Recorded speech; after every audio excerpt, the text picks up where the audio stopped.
I'm sure all of our listeners are winning all of their leagues by a massive margin, but just in case you aren't, we've got some tips for how to make up ground in the second half right here on the RotoWire Fantasy Baseball Podcast.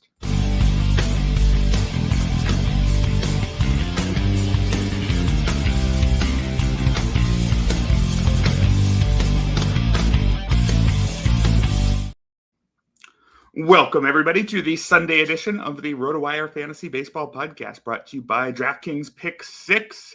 Erik Halterman here, and my guest for today's show is Lucas Biery of FTN Fantasy, also of Glarf, where he and I are fighting it out in the middle of the pack. Actually, I think, Lucas, when I booked you for this show, we were 6 and 7, so a show about how we're, both fighting for the same thing, trying to chase down the leaders made sense. Now I believe you're up to 5th, and I'm up to 8th.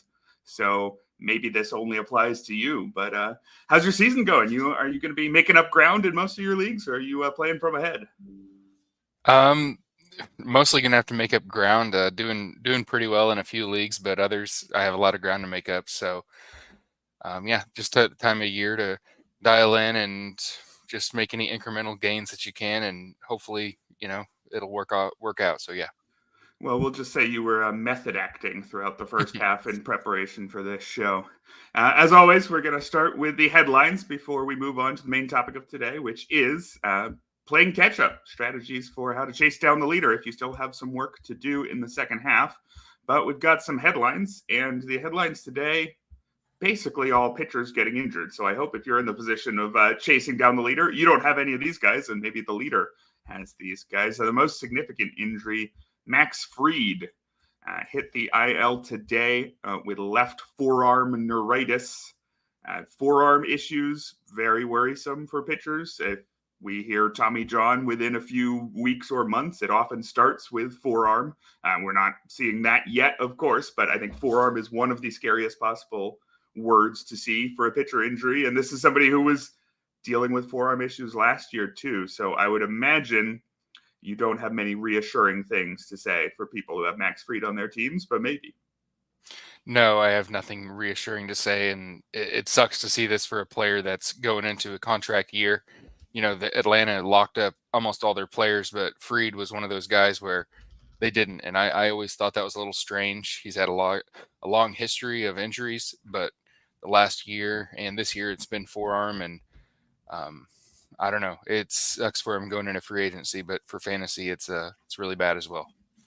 Yeah, I guess we probably, if you have him, hold on until we get a real timeline, but we might get a timeline that tells you should be dropping him next weekend. As far as potential pickups in the fallout from this, how would you read the back end of the Atlanta rotation at this point? I would imagine this makes Spencer Schwellenbach very safe for the near future. Bryce Elder, is he going to stick around? It looks like Dylan Dodd was recalled. Is it going to be him instead? Is there anybody here you'd be going after? Just based on their pure talent alone, AJ Smith-Shawver is the guy that I would look at. He's ramping up, coming back from his own injury, but I think that Smith-Shawver is one of the few guys in the back end of this back end of this organization that has high mixed league upside. Yeah, that's a good call, even though he's not there right now. It fits the topic of today's show. If you're looking for somebody who can outperform expectations and not cost very much, maybe you can sneak in AJ Smith-Shawver now. His total minor league numbers are not that great. He's only had 9 AAA starts this year, has a 5.97 ERA, but some of that was some poor outings early in the year. If he goes on a good run and gets recalled, certainly people will be placing some real bids on him. Elsewhere in pitcher injury news, we've got Ryan Pepio heading to the IL with a right knee infection. This doesn't strike me as nearly as serious. This might even just be a way to get Jeffrey Springs back into the rotation, sit Pepio down for a little bit. I'm not sure. How are you reading this situation? Does this seem like a somewhat phantom IL move to you, or does this seem real and worrisome? So yeah, actually, I've been watching the Rays game as we're getting ready for this podcast, and one of their announcers or reporters came on and said that he was actually rushed to the hospital. Wow. And thankfully they got it addressed. but he only thinks it'll be a week or two. So that's a Okay. relief for fantasy managers.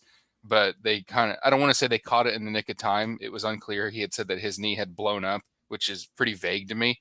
So Yep. I wanted to learn more about this, but does seem pretty real. Now, as far as who's going to get that potential job in the meantime, it's the Rays, so that there's a good chance they could go to a bullpen game. But I've been kind of looking through who they could promote. Maybe this means Springs comes back to their club sooner. I'm not sure. Yeah, it seems like could see Jeffrey Springs as soon as next week. Do you think he has the upside to be worth a pretty big bid when he does come back? I mean, Jeffrey Springs was one of the better pitchers in the league for most of a season. He didn't have a long track record before that injury. But if you are, say, for example, trying to make up ground down the stretch and you could get a potential frontline starter, do you think Springs can offer that for you? I think so. Frontline, maybe AL only for a frontline starter, but at least a SP3 in mixed leagues, I think would be kind of what you're looking at. Since 2021, his WHIP is sitting at 103. Obviously, he missed all year last year, and he's coming back from Tommy John, but he's been very dominant on his rehab, which to me is a good thing to see. Kodai Senga, he has not been as good in the rehab, and that may be nothing. It may be something, but if it was up to me, I'd take the guy who's been more dominant. Yeah, that's a good question. I was going to ask, since we have a whole bunch of top starting pitchers who are coming back from injuries in the next week or so, Springs and Senga, also Kershaw, Robbie Ray. When you think about which of those guys to prioritize, would you weigh more heavily their past performance before their injury or their performance on the rehab? That's a great question. I think you would want to look a lot at both as much as you can. So yeah, Springs would probably be number one, as well as Ray. I think those two guys are pretty similar. Ray has been excellent on his rehab as well, and he enters into a very favorable ballpark for a team that could be adding reinforcements at the deadline. I know Kershaw has had some velocity issues, but he seems like one of the biggest outliers of all time. So Sure. I'm not going to fade that too much. And then Senga, he's pretty much owned in all formats just because he was a draft and stash that had a very late arrival compared to what you expected. Right. And I would be a little alarmed with his poor rehab, but he's made it back. He's going to be hopefully in the big leagues in his next start, and you'll see what he has to offer you. Yeah, for sure. I would not be the most optimistic if I had been stashing him for sure, Yeah. but gotta see what you have. Maybe you wait out his first start on your bench before you see what he can do. Back to the world of pitcher injuries, we've got Reese Olson hitting the IL with a right shoulder strain. He had been quite useful for fantasy teams this year in 19 starts, 3.23 ERA, 118 WHIP. But a shoulder strain, that's not a good one. That seems like we don't have the timeline yet, but tends to be more than a minimum, and that might even lead to some drop decisions. How about as far as potential pickups? Do you see anybody coming into this Tigers rotation who we should be interested in? That's tough. I'm not really seeing any big names that I would feel excited about.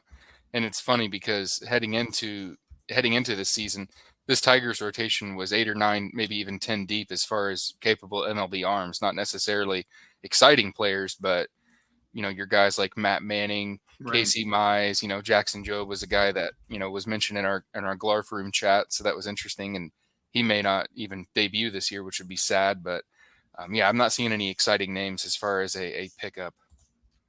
Yeah, I would agree. Matt Manning on the AAA IL. Casey Mize out as well. Jackson Jobe. It sounds like the word out of Detroit is that it's not all that likely the team would call him up. He's only been in AA, and the Tigers aren't winning this year. So if they don't need to start a clock or anything, I guess I could see them prioritizing next season. Let's stay in the AL Central. Another injury here. Chris Paddock hits the IL with a forearm strain. A forearm strain, again, one of the more worrisome diagnoses you can have. I doubt Chris Paddock was the key to anyone's plans in the second half, so he's a pretty easy cut. Anything we should keep an eye on in Minnesota as far as guys coming to take his spot?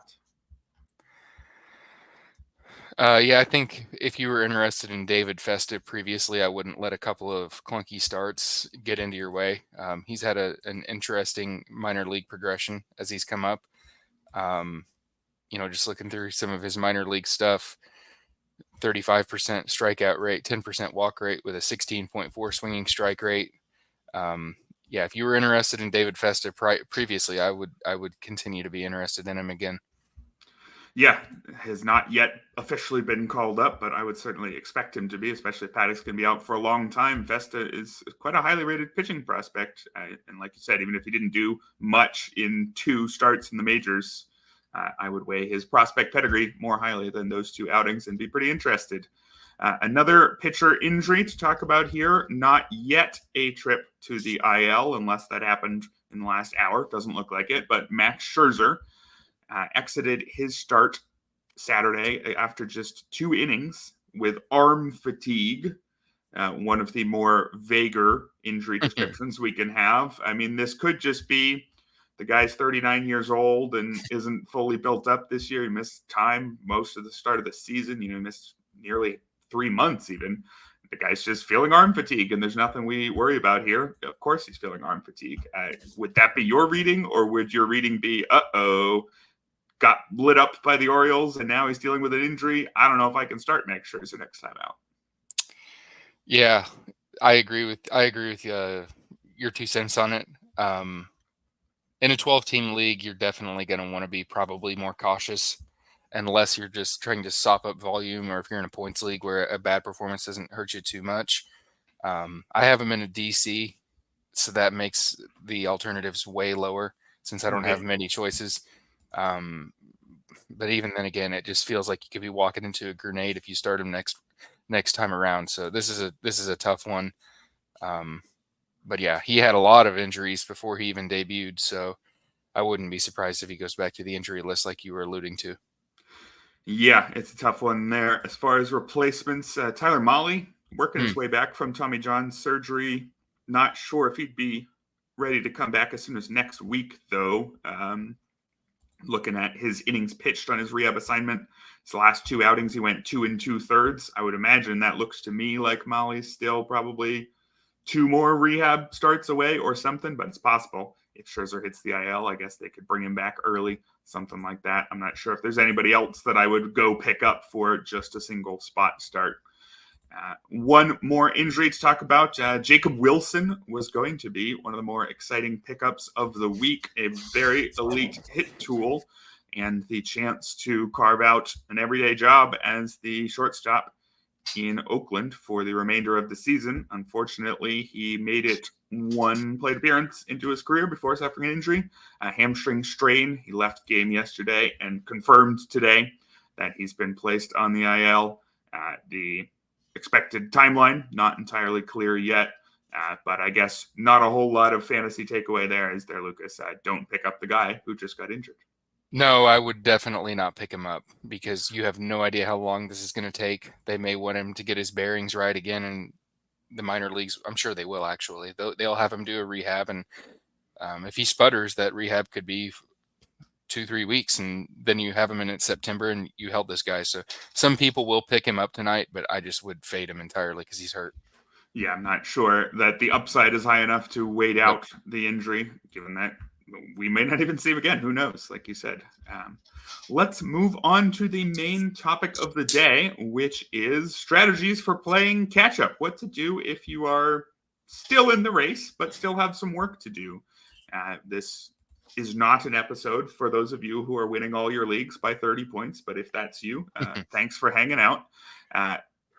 Most people, though, in most leagues, are not winning their league. I believe that's how it works, mathematically speaking. A few people in every league are probably completely out of it right now, right? I don't know where you'd call that cutoff. If you'd say somebody in the bottom third, the bottom half really has no chance. It'll also depend on if your league, say, has playoffs or pays out the top 3 or the top 5 or just the top 1 or whatever. You'll know the goals for your specific league, but most people, mathematically speaking, will be in the position right now where their team's okay, but they need to get better.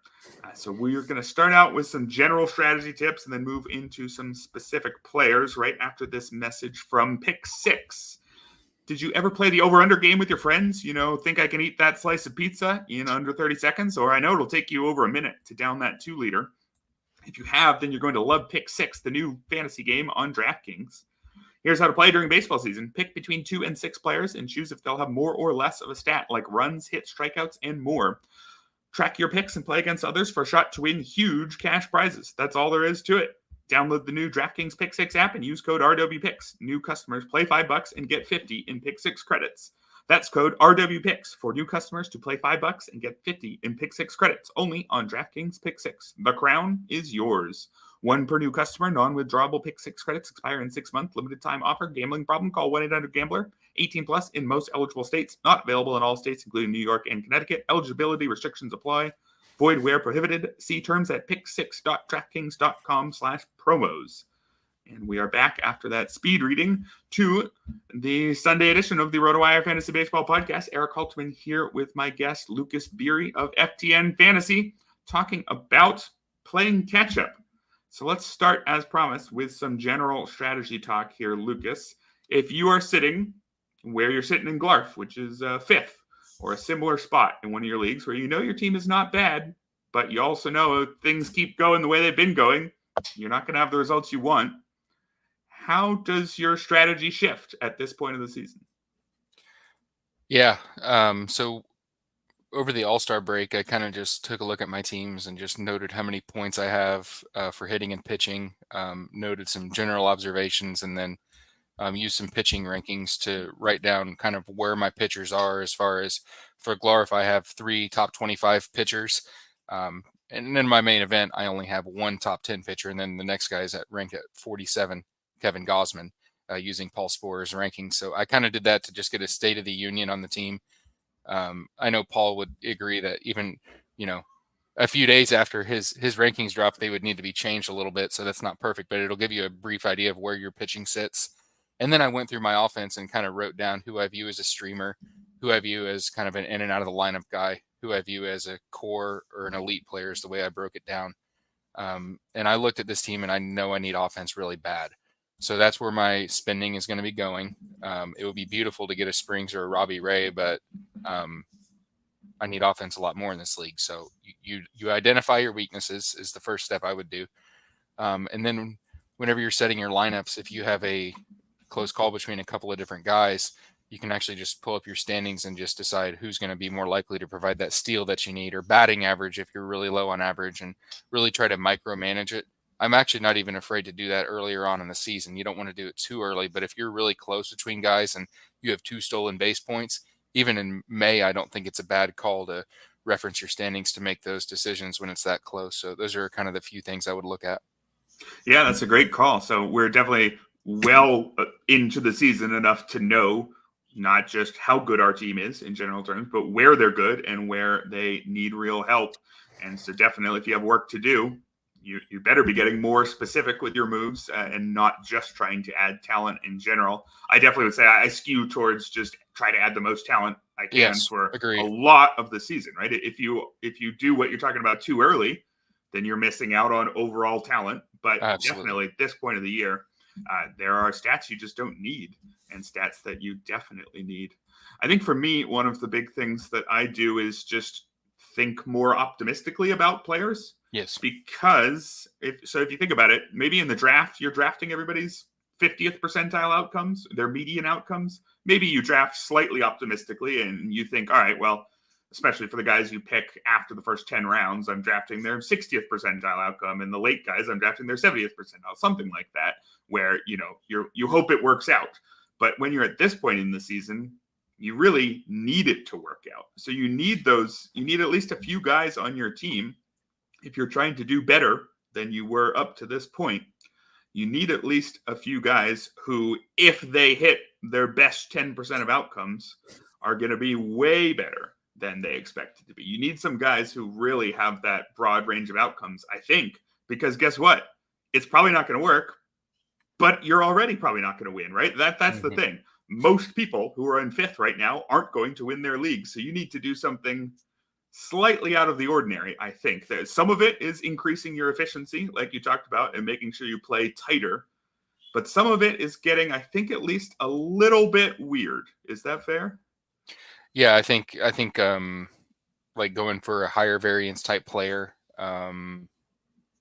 would be kind of classified under what you're saying. So I completely agree there. I've heard Ariel Cohen talk a lot about this, where if you're in first in your league, you kind of maybe want a little bit more of an expected outcome and more of a floor or a boring player versus if you're, sitting there in 11th place, but you really want to cash, then it might make sense to take a swing for a high variance guy like a Joe Adele, for example.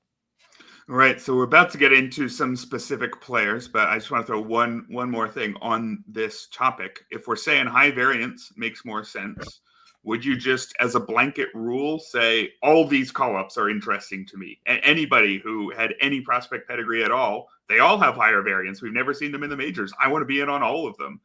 Would you go, maybe not to a stupid extent, but would you go in that direction of, okay, I don't know much about Jacob Wilson if he didn't get injured, but hey, what if it works?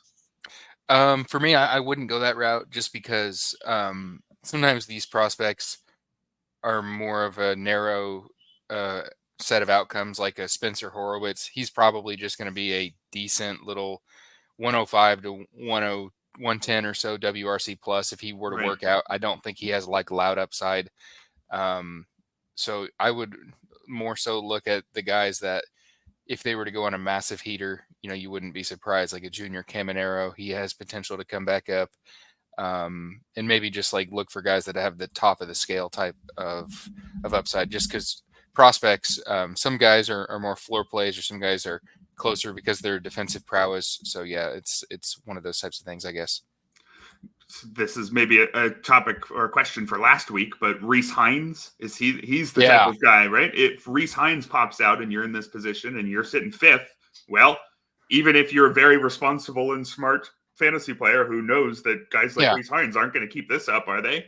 Well, you're actually better served saying, well, what if he does, than being the smart guy saying, it's not going to work, being the pessimist and the realist, because you actually need it to work. Yeah, he was one of those life vest players where, if you're desperate, you threw $100 on him and, hey, is it going to work out? There's probably an 80% chance it won't, maybe even 90%. But hey, maybe it will, because we've seen guys like Aquino and others just go ballistic. And I think also one thing that I need to implement better moving forward is for the guys on the Cincinnati Reds or even Colorado Rockies, like you don't have to be that great to be an impact player. So a player like Spencer Steer, it was being held against him that he was a decent player, but he was going at a place where really good players go. And that ballpark really helps. You saw that a lot more in the previous decade when the Rockies were actually a decent team. Now you don't see it as much because most of their players aren't worth holding. But that ballpark is huge for Hines potentially. Yeah, that's a great point. I definitely was one of those who was skeptical of Steer for that very reason, and has me too, been paying the price for it. Yeah. The other thing that I wanted to throw in, sorry, I just wanted to throw this out there, is I would definitely be planning, especially with the All-Star break coming up and your team potentially losing some closers, you need to plan out what your pitching staff's going to look like in the second half. In our Glarf League, I have a good amount of saves, and I'm going to be losing Trevor McGill. So I'm going to be potentially going 8-1 with 8 SPs and 1 reliever. And I also have Finnegan in a league or two, and I'll be potentially losing him, although hopefully he stays into that closer role, but you never know. We never thought that guys like Raisel Iglesias were be traded at the deadline a few years ago or Paul Sewald last year. So crazy things are going to happen. And I would just keep an eye out on your pitching staff as far as if you can grab a closer or if you're going to lose some, can you switch to more SPs to get those strikeout totals up? Yeah, it's a good call. Or maybe sneak in a next man up closer candidate this week and hope. But of course, I think that's the kind of move you might have to do. It's another one of those where it might not work out, but you might need to take the chance. Potentially high payoff. One more general point before we move on to some specific players. Just something I'm thinking during this discussion. Would it be right to say that you'd ideally want to be targeting power bats and power arms just because those two archetypes tend to be more volatile? Would you be happier if there's 2 equal guys on waivers and you need to make up some ground? Because I know you mentioned not necessarily wanting Horowitz when I asked you about rookies. Yeah. Would you prioritize the guy? I know you might be in a position where really my team needs average and not power. But if you're wanting somebody with wide variance on what he can do, is that a power guy? Or is it, I guess, you trust on the Babbitt variance and hope that the contact guy will happen to hit 400 for 2 months? Yeah, I think that's a good call. As far as looking more for the power hitter, this is kind of more something I saw when I played DFS. I haven't played in a few years, but I used to play a lot, and a lot of the DFS touts would say you never really want to use a guy like Nicky Lopez in a GPP because he has Mm, no upside to hit many home runs. Now he did right. steal bags a long time ago, but you would more so look for a Jose Siri who could hit 2 home runs in a given night, potentially. So yeah, I think that's fair. If you're looking for some of those guys who could give you a big spark, you might look for more of a power hitter than a DJ LeMahieu type. Right. All right. I think we're in agreement there. So let's move on to some groups of players. We've got two different categories here to talk about for most of the rest of the show, because the specific strategies available to you if you're trying to play catch up are very different if you're in a league where there are trades allowed versus a league that plays under, say, NFBC rules where there is no trading. Or, some people play in leagues where trading's allowed, but it just doesn't happen a lot, so you can't rely on it. In leagues with trading, I would imagine you have the ability to do a whole lot more to catch up because you can overhaul your roster and you can put people on your roster who other teams actually wanted, who they drafted fairly high early in the season. You're not stuck with just the dregs. So buy low targets, just in general, just putting out buy low trade offers seems to me like one great thing to be doing right now if you're sitting fifth or sixth. Yeah, absolutely. One of the guys that I love following in the fantasy baseball realm years ago, and I still love his info, is Tim McLeod. He always says, um, it's perfectly okay to like lose a trade based on value if you're promoting your standings and getting yourself in a better spot. And that's very wise because a lot of people do not want to lose a trade. And let's face it, man, they can be hard to negotiate with. They'll just send you horrible offers. You'll get them and then you won't even want to interact. So Yeah. it's completely fine to take a slight loss if you're going to make a huge gain in your standings point. So I wanted to point that out. Yeah, and betting on a buy low who could hit their 90th percentile projections in the second half after hitting their 10th percentile in the first half could be a way to make up some ground.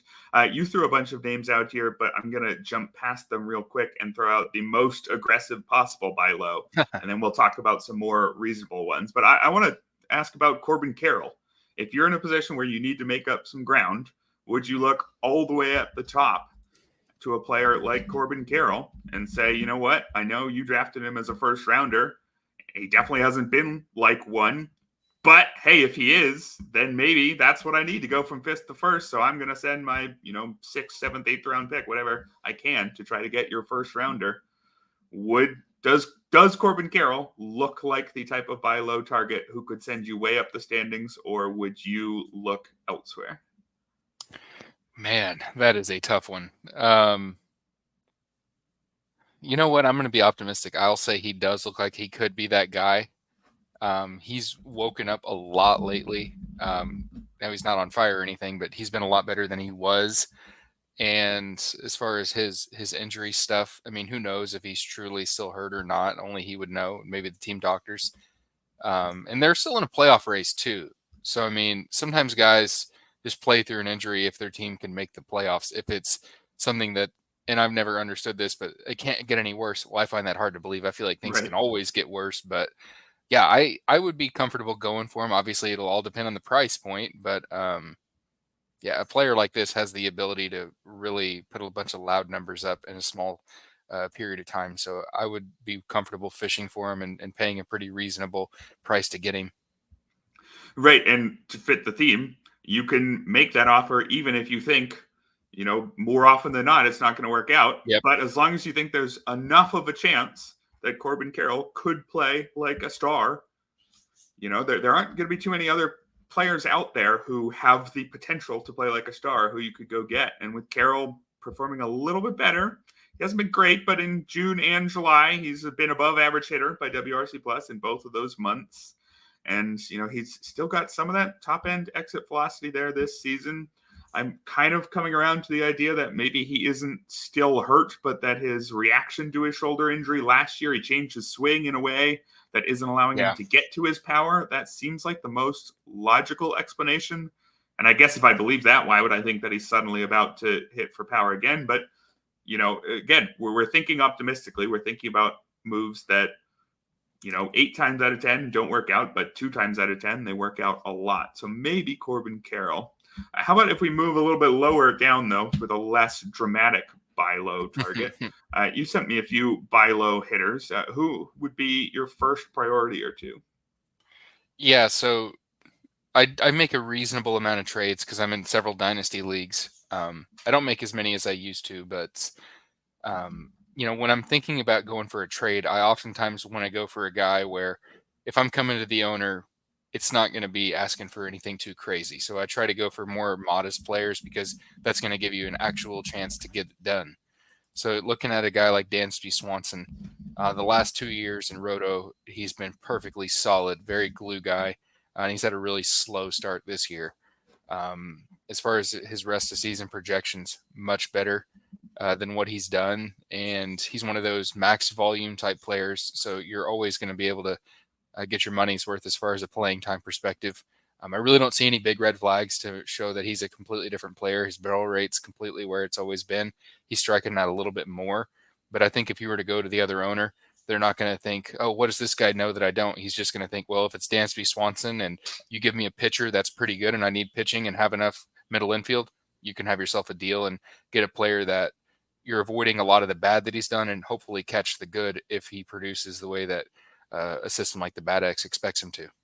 Yeah, I think that's a good call. I think that when I thought of this topic, my mind first went to the very exciting first round buy lows like Corbin Carroll. But, you can make up a lot of ground if you're replacing a very dead spot on your roster with a completely fine player like the guy Dansby Swanson's supposed to be.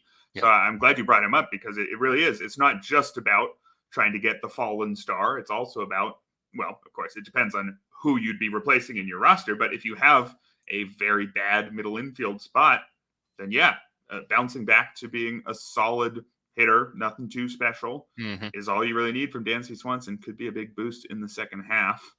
Another name that you threw on the list here, Vinny Pasquantino. I like that idea. He's somebody still on the younger side, so there's somewhat of a buy low.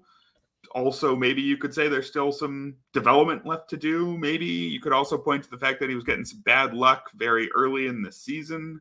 There's a lot of reasons that I'm somewhat interested in Vinny Pasquantino, but why did he stand out to you? Yeah, you nailed it. There's a lot of small reasons that add up to him. There's no one smoking gun. I think a guy like this who's coming off of a major shoulder surgery, and you've seen that really mess guys up like Tatis Jr., Cody Bellinger, the fact that he's producing and he's a top 12, top 13 first baseman right now in Roto leagues, that's a benefit. And as he gets more healthier, this team could also bolster their lineup. So that could help him too. He's got a great strikeout rate. He walks quite a bit. So I think he's a plus in on-base percentage too, even if it's a slight plus. Just a player where there's a lot of little things that are going to come together. I think he's a solid buy. Yeah, another one who fits that category of not necessarily going to be a star, but should be better than he's been and should be very much not a hole. And if you can patch up all your holes with solid players like Vinny Pasquantino, you can move up the standings in the second half. What about some outfielders here? I see you put down a couple, Jorge Soler and Brian De La Cruz. What's the case for these two guys? Yeah, so Soler nails your point earlier as far as that guy that's going to provide lightning in a bottle. Just ask Atlanta fans. They remember it quite well, I'm sure, and you do as a Phillies guy yourself. But he's definitely underperformed as far as his power metrics. But anybody that's watched baseball knows that Soler has 30 to 35 home run power. He's seemingly healthy. That's been an issue with him. But if you want home runs, there's no better guy to find for a reasonable price point than him. Yeah, that's a good call. I see his barrel rate is down, but it's still good. He was at 15% last year. He's all the way down to 9.4% this year. So that's a good deal worse. Actually, it's probably higher because he just homered today, which is not yet factored into that. So looks like a good call already. Buy Jorge Soler before today's game, and you'll get that home run. Brian De La Cruz, what's your case for him? Yeah, that's a harder sell, but I don't think it's a bad sell. He's been hitting a lot of barrels lately. He's been completely full-time playing time for the Marlins. And my one concern if he were to be moved is he's a very negative defender. He's never posted positive defensive WAR, which is kind of comical, kind of sad. But maybe some team takes a shot on him. He has power in the bat, and even if he stays put, the lineup will be worse since they may get rid of some other players around him. But I think he's a guy where if you go for him, it's not going to be exciting, but he'd be reasonable playing time and maybe gets an upgrade in team. Yeah, sounds fair to me. Should we move on to some buy low pitchers? There is an ace who I think a lot of people might be either trying to buy low or wanting no part of buying low on. That's Pablo Lopez. Has really done some damage to people's ratios, or really it's only one of the ratios. Part of the reason people have worried about Pablo Lopez to the extent that they have this season is that we over-focus on ERA. Mm-hmm. Lopez's strikeouts have been great. His whip is exactly the same as last year, 115. It's just the ERA, which is actually, now it's back down into the fours, 486. So are you a Pablo Lopez guy? Would you be buying low if you still can? It may even be too late. Yeah, so I kind of wanted to get him where I could, but I only got him in the one league of Glarf. And I didn't even realize how bad his ERA was until I started hearing it on pods, just because sometimes I don't follow these guys like so closely when they're a must-start guaranteed guy. Yeah, but yeah, I don't really think he's that different.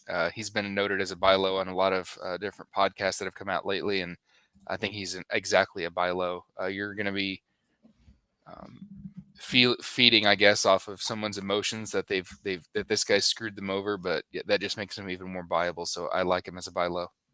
Yeah, if you're looking to buy low on Pablo Lopez, maybe wait until after his next start. Hope he has a bad one, and then hope that his owner has been just sick of dealing with it. Looks like his next start projects to be next Friday at Detroit. If you can wait that long, I don't know, maybe worth a shot. Of course, if he has another good start, maybe you don't have a chance anymore. But Pablo Lopez, I think we both like as a buy low. How about Framber Valdez, another one who was drafted as an ace on a lot of teams who hasn't quite lived up to that? What's your thought on him as a potential buy low? Yeah, so Valdez had a rough start to the beginning of the season. He's picked it up a lot lately, and he's a very stable player as far as his productivity. But as far as his bottom line numbers, they're going to look a little bit ugly. So that's what makes him a buy low. People will see his numbers, and sometimes they'll look at the ESPN or the Yahoo ranking, see that this dude's ranked like 199 and say, okay, I can get rid of him. And I think he's just going to be a perfectly capable SP3, maybe SP2 if you're got a really thin rotation. Yeah, it looks like the increase in strikeouts, which we saw briefly for Valdez last year, hasn't really stuck around. Sure. Technically, it's his lowest strikeout rate of his career, but not too much lower than it's been in previous seasons. But on the whole, I would agree, not too worried. Just if you had expected a repeat of last year, maybe we're not quite going to get that. Yusei Kikuchi, that's another guy we've got down here, 4.54 ERA on the season, 131 WHIP. Must not have looked at his ERA in a bit because I thought he was having a better year than that. But got a 3.41 Sierra. So if you look over there, then yeah, he is having a better year than that. You like Kikuchi nearly as much as Valdez, or is this a much cheaper option? Yeah, much cheaper. He's more of a throw-in versus Valdez is a target. And I'm not surprised that you were thinking his ERA was lower, Eric, because over his last 33.2 innings, he's given up 28 runs. So that's pretty darn ugly. Yeah, that'll do it. But just to give a big shout out to some of our Glarf boys, Dave and Jake, they actually threw Kikuchi out as a guy who could get an upgrade in wins, which I was surprised when I looked at him and he only had the 4 wins. It was like, wow, that's a disaster, really, if you were drafting him as a SP5 or so. And it's just the strikeout rates, the fact he could get a team upgrade to better wins. And the guy in a 15-team league, when you know he's going to get a 25, 26% K rate, that's pretty much worth starting him alone, whether he gives you ratio damage or not. Increase in wins and the Ks, it's pretty simple with Kikuchi. So this actually could be ideal timing for a buy low, assuming that his recent slump hasn't put you off entirely, because that recent slump may have put off his current owner before he gets dealt to potentially a better situation. Of course, could get dealt to a worse situation for all we know, but could be the exact right couple of days here to make a move for Yusei Kikuchi. How about sticking in the AL East, Nick Pivetta? It's not necessarily that low for Nick Pivetta, depending on what your expectations were. It's his career best ERA, 3.87.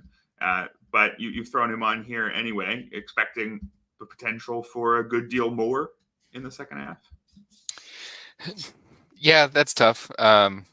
Maybe he just maintains, and that's solid. I think as fantasy people sometimes look at ERA way too much. They see a 3.87 ERA. They don't see the elite 109 WHIP. Again, another elite strikeout guy with a 29% strikeout rate this year. People are emotional. He's had a few blow-ups lately. He had 4 earned runs, not in his last start against the Dodgers, but in the prior one. And then before that, he had given up 5 earned runs. So people are emotional. They have a short-term memory. So if you can go ahead and if that makes him any more gettable, I think he's a SP3 type that you can potentially pick up. Yeah, for sure. We'll move on to some players deeper in the player pool, including some players who may have been dropped for people in leagues who haven't been, or in leagues who don't allow trading and who need to rely on the waiver wire. But also, as a transition, let's look at a couple deeper league starting pitchers who could be buy lows if you play in an AL or NL only league. Ryan Nelson, we've got down here. Ryan Nelson, are you a Ryan Nelson guy? There have definitely been some Ryan Nelson guys. I feel like he's someone who's got a pretty wide spread of opinions among fantasy analysts. Some people think there's a lot of potential there, and some people see the fact that he's got a 4.84 ERA and a 1.37 WHIP for his career and a 16% strikeout rate and wonder why people are very excited. So which camp are you in? Yeah, unfortunately, I've had him on a few teams over the last few years, more so in the DCs, in the late 30s, maybe early 40s round wise, just because he has a huge fastball. That's really the biggest reason for me. And if you have that, you have a chance. So that's why I've liked him. But over his last 4 starts, he's really woken up and provided better numbers than I've ever seen. He's really cut down the walks and even gotten more strikeouts. So he's a low stakes pickup, because if you can add him for fab, it's not a big deal. And I kind of threw him on there for National League only. I know you and Ryan sometimes talk about NL only type stuff occasionally. So yeah, it would be more fringe roster 15 and NL only type. Right, and then over in the AL, you've got a trade target pitcher you like, Simeon Woods Richardson of the Twins. He's shown something this year in 16 starts, 3.51 ERA. Yeah, he's had a huge velocity increase this year. It's helped him a lot. So I think he's one of those guys that's not getting much publicity. And if you have a need-based trade, he's not got that loud name upside. So maybe he is gettable if you have a solid outfielder that you can throw for him in a trade and make a fair trade for both teams. I think Woods Richardson is a solid streamable pitcher to have in deeper formats. Yeah, good call. And upgrading the back end of the roster, as we've alluded to a couple times here, upgrading the back of your roster actually can help just as much as upgrading the front if you're trying to make up some ground. Yeah. So take a look there as well. We're going to move on to some suggestions for people in leagues without trading right after this message from Home Run Forecast. Can certain weather conditions lead to more home runs? The atmosphere can affect how far a baseball flies by 20%. Home Run Forecast measures the weather conditions at a ballpark to tell us if the atmosphere is good or bad for ball flight during a game. An index value that rates the air is created for each game and ballpark and is displayed on a scale from 1 to 10. Home Run Forecast Premium site offers index values by the hour for each game, 24-hour forecasts, wind direction and speed, and even whether the roof will be open at certain stadiums. Home Run Forecast is offering a special for the start of the baseball season. You can get access to the premium site for the entire season for only $28, a savings of nearly 30%. Go to homerunforecast.com/RotoWire now to sign up. Back here on the Sunday edition of the RotoWire Fantasy Baseball Podcast, Erik Halterman with my guest, Lucas Biery. We've been discussing some strategies for how to play catch-up if you're stuck in the middle of the standings and trying to move towards the top. We discussed some potential buy low players in leagues with trades, but there's a lot of people playing leagues without trades, or at least without very active trades. And there, the strategy is different, right? You just can't overhaul things as much. True. So perhaps your strategies you were alluding to earlier about really hyper-focusing on categories, those become a whole lot more important. But also, we can still play the optimism game, right? With some players who were dropped. Some players who there were perhaps good reason why their previous owner didn't like them, but they still have plenty of upside. And just like in the previous section, you've given us a bunch of good names. I want to throw out to start one particularly radical one, and then we'll move on. But Jackson Holiday. If somebody picked up and then dropped Jackson Holiday in your league, heading into the season, of course, he was a huge prospect. The potential to really help out teams all season, and it really has not worked. Good chance that he's long since been dropped a lot of places. People aren't wanting to wait out to see when he returns. And honestly, I don't know when he's going to return. Very high variance. That's why he fits the theme here. Does he fit the theme for you? Would you say, actually, you know what? If you're sitting in 5th or 6th right now and you can get Jackson Holiday, go get him. Or would you rather focus on guys who are actually playing Major League Baseball right now? I just want to take a quick look here at the Orioles lineup tracker to see where he could slot in, because I know his performance has been good enough for him to come back. Let's see here. So, yeah, I mean, Mateo going to a bench role if they think Holiday's ready. Yeah, I could see him being recalled back up. One thing that I had heard a lot about Holiday is that when they do call him back up, they want to make sure he has mastered AAA, because if he has another stumble, even though these guys are premium athletes, basically been the best player they've ever been on any field they've gone on to, they can suffer confidence issues sometimes if they suck. But as far as his minor leagues, he's got an 1,100 ops over his last 3 weeks, and I don't think Mateo is that amazing. He's an okay fielder, I guess, and runs pretty good. But, yeah, I think Holiday could potentially see a call-up in the next few weeks. I like that. And so then would you view him as having that upside worth waiting around for, and that is the ideal fit for the teams in the situation we're talking about today? Or do you think that he's just going to be a guy? I mean, we have to think optimistically, right? So do we kind of have to say, well, what if it works? I would say if you don't need batting average, I wouldn't be as thrilled about him. But if you do need batting average, I like him. I think that could be his calling card, more so on base percentage in his first year or two. But I think if you need a guy who can hit you like 275 to 280 as a hopeful floor if he goes off, I think he's a good pickup. Sounds good to me. And should mention he's still owned in, it looks like, 82% of Earth leagues. That's the league that Glarf is part of. So you're not going to find him in many deep leagues, but the purpose here is to talk about, to talk about those players who are only being dropped a few places. Are they maybe your ticket back up the standings? We've got another infielder on here who could have been Jackson Holiday's teammate, if not for a trade, Joey Ortiz. Really showing something this year. May have been dropped, I suppose, when he had that brief injury or something. But if Joey Ortiz is out there, I would say he's got the upside to really help a team down the stretch. What do you think? Yeah, absolutely. One of my good friends, Bob Osgood, he does a lot of good work on the Red Sox. He was texting with me about his roster, and Ortiz was available in his main event, which I was like surprised a little bit. And he only had $200 left, and he went for 75, so that would have been tough for him to bid what it took to get him. But yeah, I think he's a phenomenal player. He's on pace for 3 wins above replacement, which to me is really good as a rookie. Has a little bit of power, a little bit of speed. I think he's going to be a cornerstone guy for Milwaukee for years to come. Yeah, I like that a lot. Let's group a couple outfielders here, a couple more veteran outfielders. Taylor Ward has been dropped in some places. A player that people like and know to be a talented enough hitter, but had some injuries this year and has a 97 WRC plus. I guess he didn't actually hit the IL. He just had brief injury issues right before the break. So I don't know if that would have been a reason why he was dropped, or if it was just the fact that his numbers aren't quite there this year. Taylor Ward and Michael Conforto, another veteran who's, a decent enough bat when things are going well, and things aren't going great this year, but they're going well enough, I guess, a 108 WRC plus. Any preference for those two if you're looking to pick up a dropped veteran outfielder? Oof. That's those guys are both fairly similar, which I guess is a testament for Conforto, given he missed 2 full years of his big league career, which sucked.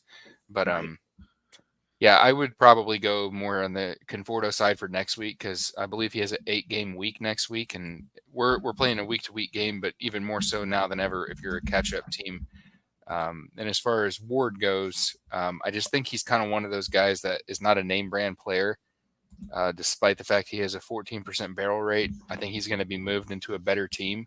Now, if he goes to the Pirates like it's being rumored, how awesome is that? It's not the greatest, but they have a better lineup than the Angels. So I like both of these guys as a second half pickup. All right. Well, what if we compare players like that, more of the boring veteran type, to Joe Adele, who might really be nothing at all, but man, we did see back in April, we saw about a month of the Joe Adele we wanted to see. If you need things to break right, would you rather pick up Joe Adele and hope that he's got 2 more months like that in him? Or would you rather just go with the Confortos and Wards of the world and say, yeah, I think they're totally fine? Man, it's just my bias, I guess, towards the floor guys, but I go for a Ward or a Conforto. But if Adele was out there and it's a 15-team league and it's competitive, I mean, I wouldn't be afraid to go for him. Again, high barrel rate, but a high strikeout percentage and a very low batting average. In a way, he does remind me of a Jose Siri type, where he's going to put you a lot of home runs and steals, but he's going to hurt your ratio categories and batting average really bad. So, yeah, I would imagine he gets full-time burn rest of the season with the Angels going into a rebuild. Yeah, he fits the archetype that I've been talking about in a couple different ways, right? He's high variance. He's also power over hit, which makes him even more high variance. It's just, I don't know if he's good. And so I might side with the other guys for that reason. But, it's close. I think there might be some teams, especially if what you're struggling in is everything but batting average. Yes. Well, maybe Joe Adele tanks your batting average and suddenly you're struggling in that too. But there are teams where Joe Adele would make some sense. Similarly, if you want to go all in on a power bat, I like Michael Toglia probably more than I like Joe Adele. You wouldn't be getting the speed, but you'd be getting a Colorado Rocky who's playing all the time and hitting the ball very hard, a 17.5% barrel rate for Michael Toglia. He is striking out 31% of the time, just the third straight year where he's got a strikeout rate in the 30s. He's only been in the major leagues for 3 years. So he's not going to make a lot of contact, but he's going to hit the ball really hard.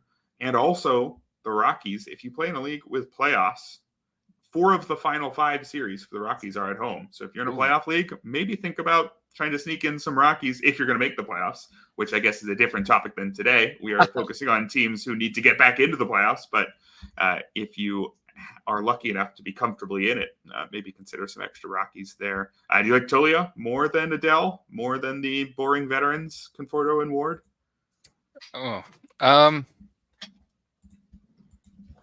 More than Adele, I would say that's close. I do like him more than Conforto, where I think, especially in a 12-team league, Conforto is on the roster, off the roster kind of dude. In a 15, you probably have to hold him because there's not many options necessarily in a 15. But yeah, you nailed it as far as his power outlook, great home venue. But he's definitely a big batting average risk. So these guys are all kind of close enough where you would just pretty much focus on whatever category you need. Maybe you'd prioritize that guy the most. That's a good call. We have a couple other hitters, but it looks like DJ LeMahieu, he was on your list, but we just got a note today saying that his everyday role is perhaps under threat. So maybe less excited. Maybe he has been dropped for a reason. You've also got Andrew McCutchen on here, maybe for deeper leagues. Still got something in his bat. Yeah, the LeMahieu one was really just trying to find names for AL only. So don't feel that good about him, but he had a spark at times throughout this year where he has a base hit. You wonder if he has any glory left, but McCutchen is more of a guy that I would go for in all 15s and streaming and 12 team. But yeah, McCutchen has some serious power in his bat still at his advanced age of 37.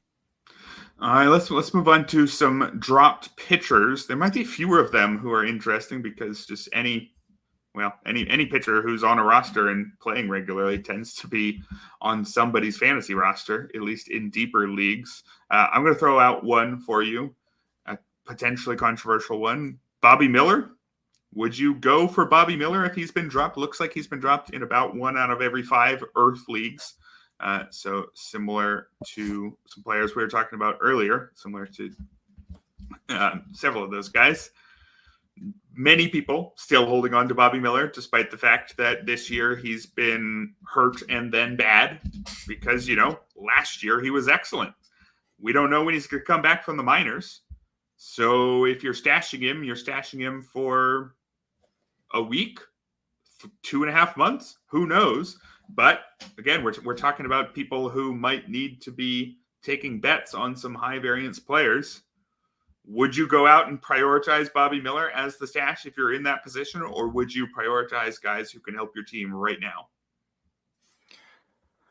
Man, that's a tough one. I actually have Miller on my biggest team this year, and obviously that's been an utter disaster.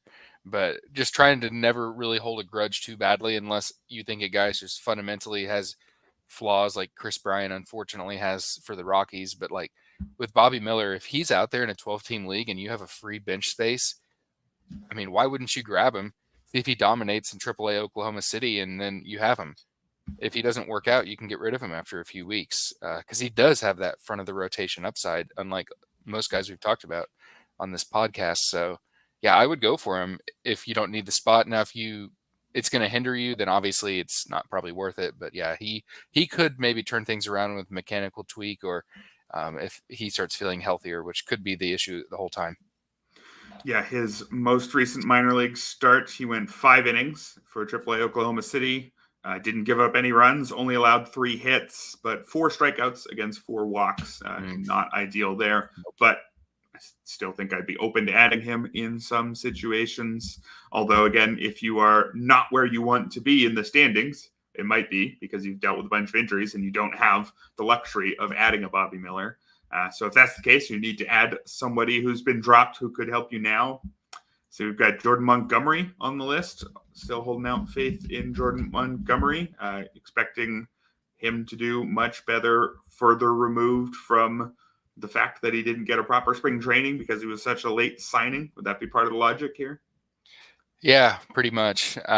He was actually out there in one of my biggest leagues, and he went for about $35. And now I'm seeing that he could be back in the rotation next week. I'm thinking a guy like Montgomery, who's been extremely stable the last few years, he could be a dud. But if he's a bench and just watch pickup, I mean, there's a lot worse guys out there for that purpose. So I would never want to use him right away, and I would probably want to see 2 solid starts before I use him. But as a bench and stash guy, you could do worse.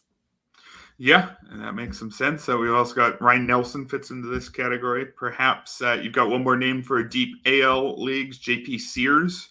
You still see something in JP Sears? Well, I guess 4.49 ERA. There's not a lot there.